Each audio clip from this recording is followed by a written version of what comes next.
Bismillahirrahmanirrahim.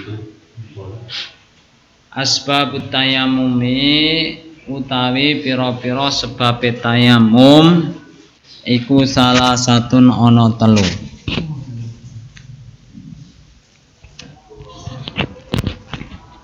Asbabut tayamumi salah satun utawi pira-pira sebab tayamum iku ana telu. Fakdul ma'i siji kesepen banyu, wal maradu lan lara, wal ihtiyaju lan butuh ilaihi maring banyu, li'atosi hayawanin krana ngelake kewan muhtaramin kang den mulyaake. Wa ghairul muhtarami utawi perkara kang ora den mulyaake iku sittatun ana 6. Tariku sholati rupane 6 siji wong kang ninggal salat, wazanil muhsani lan wong kang zina gedhe, wal murtaddu lan murtad, wal kafiru lan kafir, al harbiyu kang merangi wong Islam, wal kalbul akur lan asu galak, wal hinziru lan celeng. Jadi sebab-sebab tayamum ada 3. Ketika kita ada uzur seperti tidak ada air atau sakit sehingga kita tetap diwajibkan melakukan sholat, dan disyaratkan sebelum sholat harus toharoh ya, dengan berwudu atau dengan tayamum.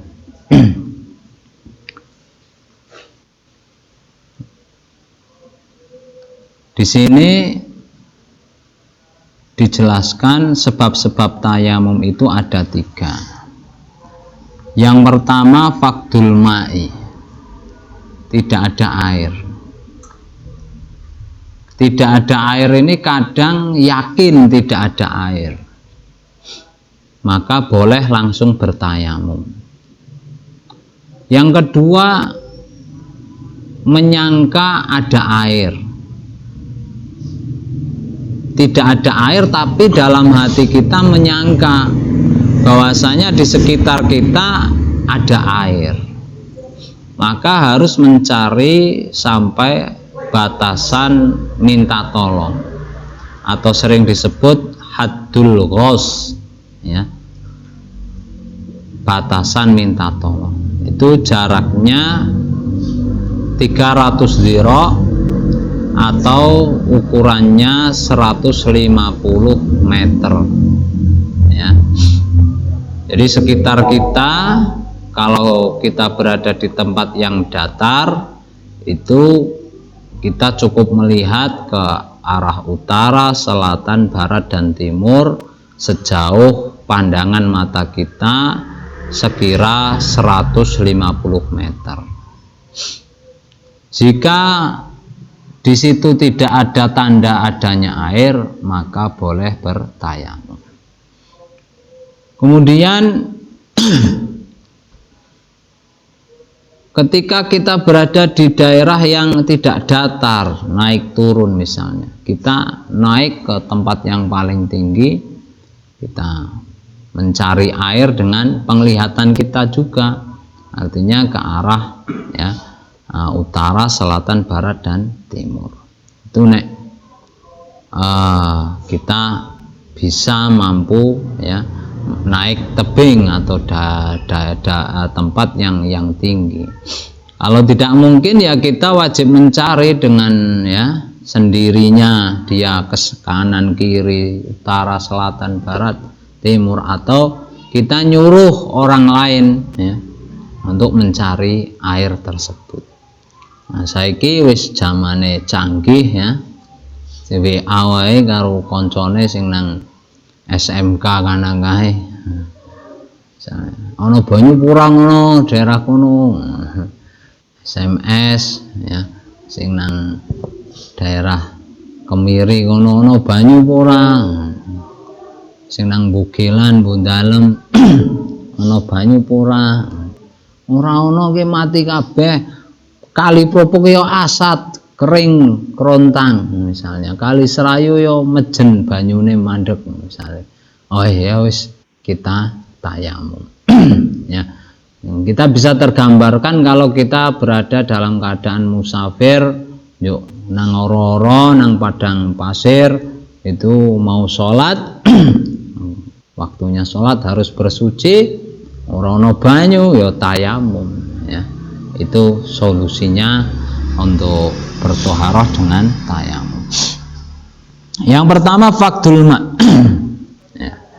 Wal marodu, yang kedua sakit. Nah, sakit ini tentunya dengan vonis dokter tobit. Dokter mengatakan ini tidak boleh terkena air. Kalau nanti kena air bisa sakitnya tambah parah, atau nyawanya bisa, jiwanya bisa terancam, atau ini kena air nanti bekasnya akan membekas ya, sehingga ada ya bekas yang ada tampak pada anggota yang tampak ketika laden nggawa wedang menyuguh tamu, itu pada anggota yang zahir. Maka dengan adanya sakit yang seperti itu diperbolehkan untuk bertayamum meskipun ada air, tapi kan sakit, dokter tidak boleh oleh dokter tidak boleh terkena air, maka boleh bertayamum. Kalau sakitnya meriang sedikit, batuk, pilek, ya tidak bisa pakai air, ya harus pakai air. Yang ketiga sebab tayamum adalah wal ihtiyaju ilaili atasi hayawanin muhtaramin, karena butuhnya hewan yang dimuliakan ya, butuh terhadap air karena kehausan. Nek ora dumbeni dia mati ya. Meskipun ya itu hewan, tapi syaratnya yang dimuliakan. Ya, dimuliakan artinya ya bukan termasuk golongan 6 yang nanti termasuk yang ghairul muhtaram ya. Kita punya kambing, kita punya ternakan butuh air untuk minum. Kita punya air, kalau kita berikan pada hewan tersebut kita tidak bisa wudhu. Bagaimana? Ya kita identifikasi dulu hewan itu muhtaram atau tidak. Kalau termasuk yang dimuliakan, ya kita bantu, kita kasihkan airnya, terus kita bersucinya dengan tayamum. Boleh langsung tayamum. Mulane nang kene wal ihtiyaju ilaihi li'atasi hayawanin muhtaramin, butuh kepada air karena hausnya hewan yang dimuliakan. Wa ghairul muhtaram, hewan yang tidak dimuliakan atau perkara yang tidak dimuliakan, sittatun ada 6. Yang pertama tarikus sholah, orang yang meninggalkan sholat itu termasuk hewan yang tidak dimuliakan. Artinya ketika kehausan terus kita punya air ya yang ngepres lah untuk wudhu, kita dilarang memberikan air itu kepada orang yang meninggalkan sholat itu. Biarkan dia mati karena dia tidak mau sholat. Jadi tarikus sholah itu orang yang tidak dimuliakan. Mulane nek iso kuwi panganene dhewe ki aja nanti dipangan karo wong sing ora salat. Nek iso ya kita usahakan yang kita peroleh rezeki dari Allah ya berikan kepada orang yang soleh sing ya melakukan sholat. Karena orang yang tidak sholat termasuk ghairul muhtaram, biarkan kelaparan, biarkan kehausan ya, tapi tidak manusiawi ya. Terkesan seperti itu. Artinya ya diajak sholat. Solusinya tak kasih asal kamu sholat, gitu kan. Nah, sehingga harta kita itu sepenuhnya menjadikan barokah ya untuk kita semua. Yang kedua, wazanil muhsan, orang yang zina besar. Maksudnya apa? Orang yang sudah menikah dengan sah, pernah berkumpul berhubungan badan dengan istrinya, kemudian dia jajan di luar yang tanpa status ya. Itu termasuk zina muhsan. Memang ya beli sate itu murah, enak ya. Kalau beli kambingnya kita ngerawat ya, ngaritna barang ya. Nek ora sregep kali ngaritna mangane ora akeh yo gering barang ya. Tapi kan berpahala. Tapi nek tuku sate murah enak ngono kan. Nah, itu jajan sing tidak diperbolehkan oleh syariat. Wis duwe bojo, wis tau bojo, pernah berhubungan badan dengan istrinya, kemudian dia zina ya, maka disebut zina muhsan. Zina muhsan kuwi hukumannya adalah dirajam. Dirajam itu dilempari batu ya, batunya tidak besar ya, tidak kecil ya, sedang lah, seperti batu ya, pelintang lah, ketapel lah ya, odap, itu sampai mati ya, dilempari batu sampai meninggal. Itu yang termasuk yang ghairul muhtaram, yang tidak dimuliakan. Kalau ada air, kita wajib gunakan air untuk wudhu, tidak boleh kita kasihkan kepada orang yang zina muhsan. Wal murtaddu, murtad, orang yang keluar dari Islam, waliyadzubillah. Mudah-mudahan kita ditetapkan iman Islam kita sampai ya akhir hayat kita.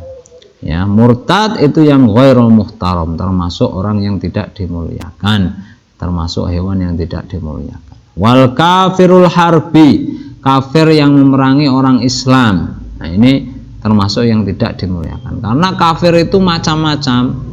Ada kafir dhimmi, ada kafir mu'amman, ada kafir ya mu'ahad ya. Ini yang tiga ini termasuk yang muhtaram, yang dimuliakan ya.